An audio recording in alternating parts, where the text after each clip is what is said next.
Film seperti Dendam Rindu Harus Dibayar Tuntas menceritakan tentang jagoan dari Bojong Soang bernama Ajo Kawir yang suka bertarung, namun dia memiliki kelemahan, yaitu burungnya tidak bisa berdiri.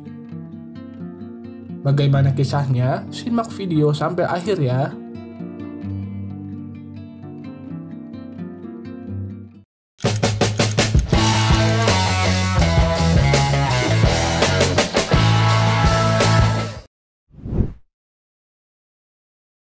Film diawali dengan menceritakan pemuda yang sangat senang bertarung dikarenakan memiliki hasrat yang tinggi akibat dari derita yang dia alami, yaitu impoten yang bernama Ajo Kawir.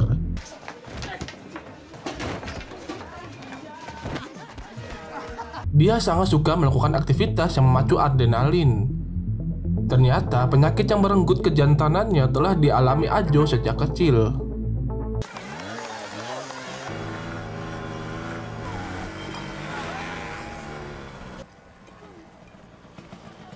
Mau sembuh apa tidak?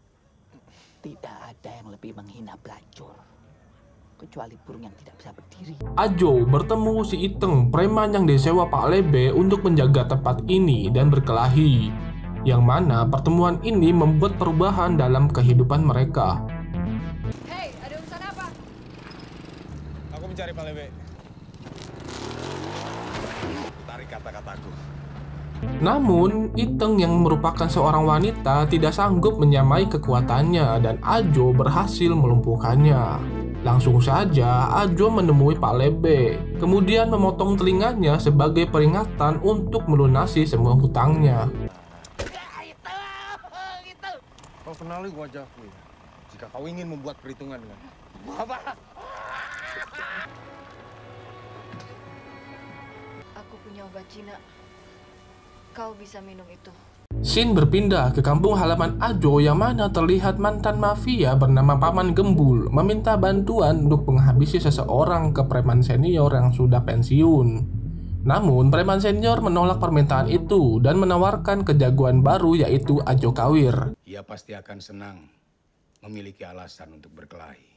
Apa ada ini yang namanya Ajo Kawir? Ternyata si Ajo adalah yatim piatu dan tinggal berdua bersama sahabatnya yaitu Toke. Ajo Kawir yang saat ini sedang dimabuk cinta kepada perempuan yang habis dia hajar tadi siang yaitu Iteng.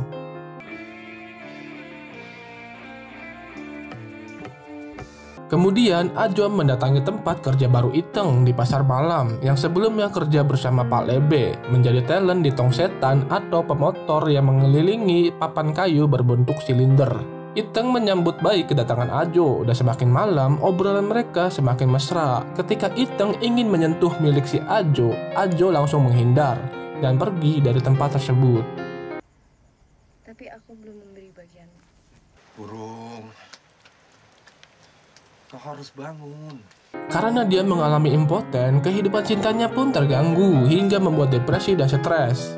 Tetapi daripada meratapi kesedihan dan penderitaannya, Ajo memilih untuk menemui Paman Gembul dan menerima tawaran pekerjaannya yaitu membunuh mantan jagoan si Macan. Beberapa hari Ajo mencari tentang si Macan dan di saat yang sama juga dia tidak menemui si Iteng sehingga Iteng mendatangi rumahnya hanya untuk mendapatkan kepastian.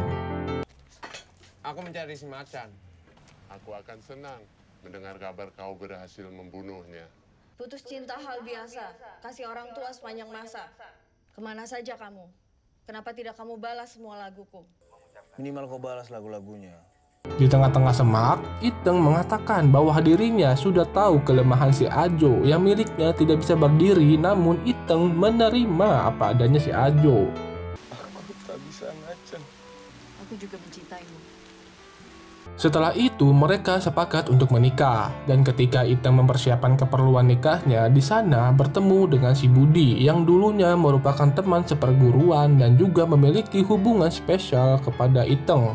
Budi yang mendengar Iteng akan menikah, dia terkejut dan cemburu karena masih ada rasa kepada Iteng. Tapi aku mau urus undanganku sendiri.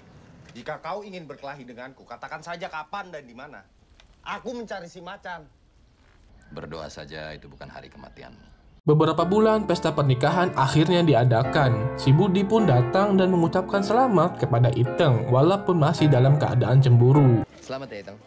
Aku ikut bahagia untuk Ini saat yang tepat untuk kau meninggalkan itu. Mukamu pucat sekali. Ajo, kau laki-laki yang beruntung. Ajo dan Iteng kini resmi menjadi suami istri.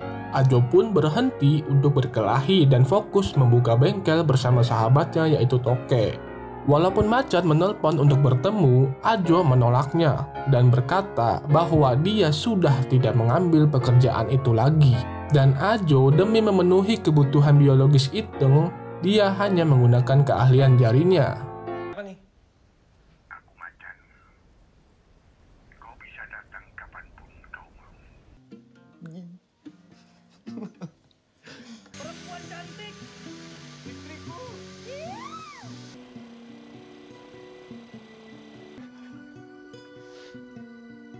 Beberapa waktu berlalu saat Ajo berjalan-jalan sendiri, tiba-tiba dicegat oleh si Budi dan teman-temannya yang memakai helm. Karena masih ada cemburu kepada Ajo, kemudian Budi melukai tangan si Ajo.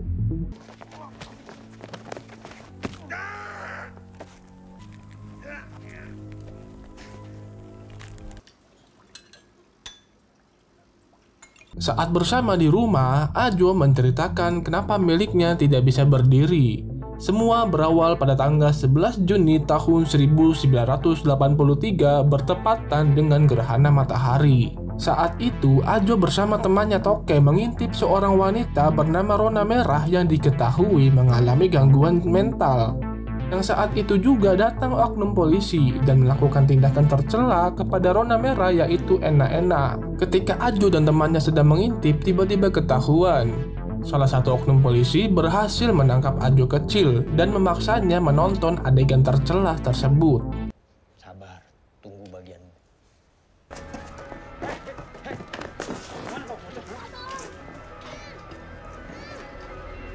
Iteng percaya kalau kejadian itu membuat milik Ajo tidak bisa berdiri. Kemudian Iteng berniat mencari dan menghabisi oknum tersebut dengan meminta bantuan dari si Budi. Kemudian Budi memanfaatkan momen ini untuk bisa melakukan enak-enak kepada Iteng yang dengan terpaksa Iteng harus melakukannya. Dan Iteng yakin milik Ajo bisa berdiri lagi jika bisa menghabisi oknum tersebut. 3 bulan berlalu, setelah kembali dari rumah sakit, Iteng memberikan kabar kepada Ajo bahwa dia hamil walaupun Ajo belum pernah melakukannya kepada Iteng. Ajo pun langsung pergi dan menjadi sosok yang dulunya barbar. Demi melampiaskan kemarahannya, Ajo menghampiri rumah si Macan dan menghabisinya. Aku hamil.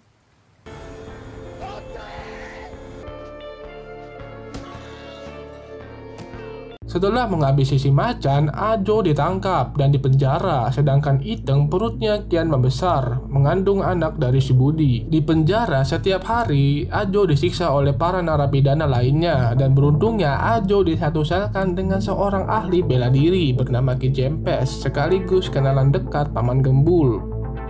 Iteng berusaha menjenguk Ajo bersama Toke, namun sekalipun tidak pernah Ajo mau menemuinya karena dia masih marah atas perbuatan zina Iteng. Ketika marah, dia memukul-mukul tembok dan dia pun juga mencoba kehebatan Ki Jempes yang tunanetra ini.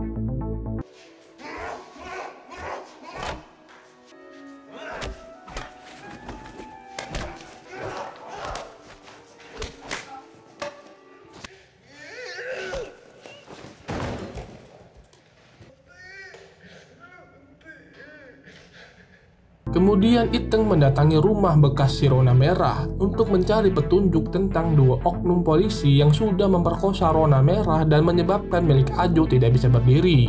Iteng meletakkan semacam sesajen untuk Rona Merah. Tiba-tiba arwah Rona Merah bangkit menyerupai seorang wanita bernama Jelita.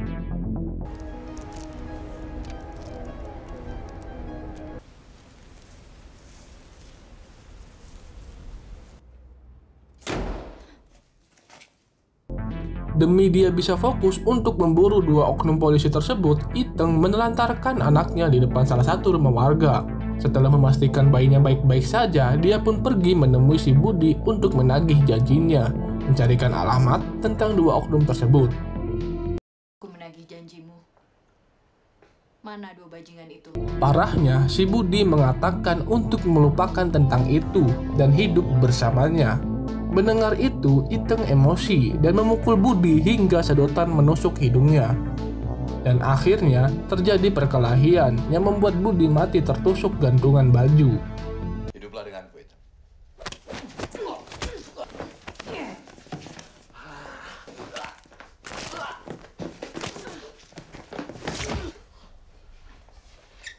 3 tahun berlalu, kini Ajo sudah bebas dari penjara dan menjadi supir truk dengan keneknya bernama Mono. Di sini mereka berdua berselisih dengan supir truk lainnya bernama Kumbang, yang mana Ajo dan Mono lebih dipercaya membawakan barang.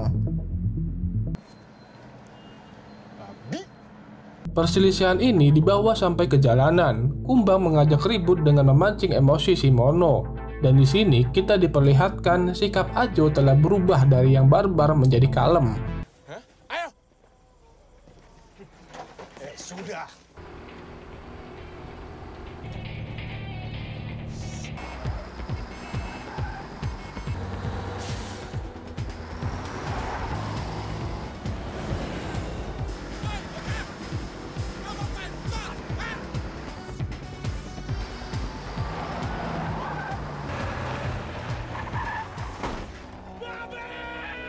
Ajo yang tertidur akhirnya bangun dan mengetahui kalau Mono berhasil membuat truk si Kumbang masuk ke sawah. Dan tiba-tiba terdengar suara perempuan yang mana itu adalah jelita perwujudan dari arwah Rona Merah. Tanpa tujuan dan arah, Rona Merah meminta tumbangan kendaraan dan ikut bersama mereka berdua. Apakah aku bisa ikut kalian? Aku tak akan merepotkan. Naiklah.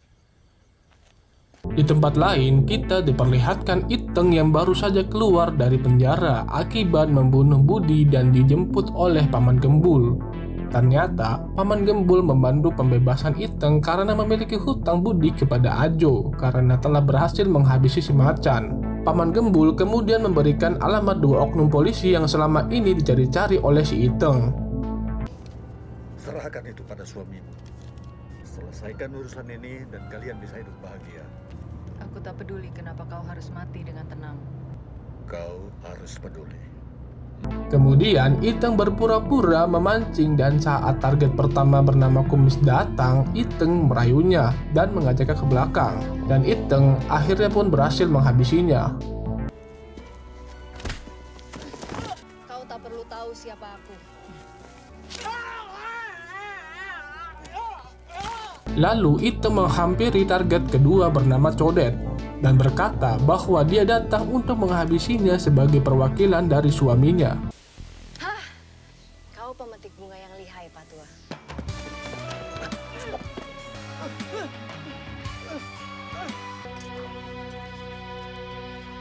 Kembali lagi dengan Ajo dan Mono, mereka datang ke sebuah acara tarung bebas di tengah hutan yang biasa diadakan oleh para supir truk. Mono yang bertarung tidak bertaruh pada hadiahnya, namun demi menghajar si Kumbang yang sudah merendahkannya.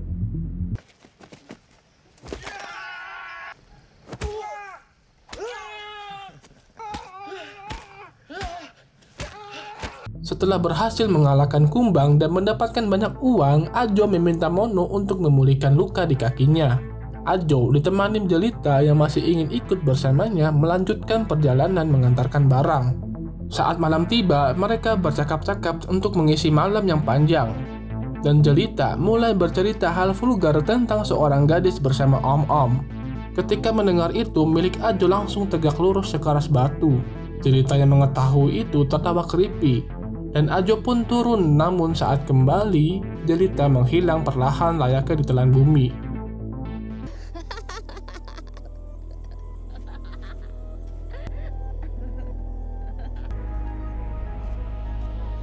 Di saat Iteng sudah lega karena berhasil membalaskan dendam suaminya, Ajo yang senjatanya sudah bisa dipakai langsung pulang kampung untuk bertemu Iteng yang sudah 3 tahun tidak bertemu. Di lain tempat diperlihatkan Paman Gembul yang sedang memancing di pinggir laut bersama asistennya.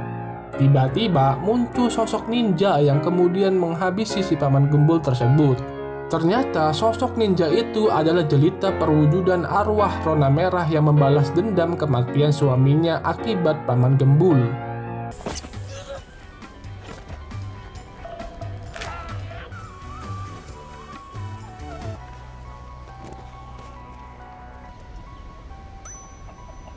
Balik lagi ke Ajo yang akhirnya tiba di rumah dengan mengejutkan si Iteng. Akhirnya mereka bisa kembali bersama dan Ajo meminta maaf kepada si Iteng. Aku ingin bersamamu. Apa kau mau maafkan aku atau tidak? Di saat momen bahagia mereka, tiba-tiba datang pihak berwajib untuk menjemput paksa si Iteng karena sudah membunuh si Kumis dan si Codet. Tidak sempat menggunakan senjatanya, Ajo kini harus berpisah kembali dengan si Iteng. Dan film pun berakhir. Itulah film seperti Dendam Rindu Harus Dibayar Tuntas. Bagaimana menurut kalian? Bagus dan seru kan? Kesimpulan dari film ini, rawatlah burung kalian bersama pasangan Anda. Hehehe, Mimin hanya bercanda. Kalau menurut kalian bagaimana? Tulis di kolom komentar ya. Kalau begitu, Mimin izin pamit undur diri dulu ya. Like and share jika kalian suka video ini. Sampai ketemu di video selanjutnya. Bye-bye.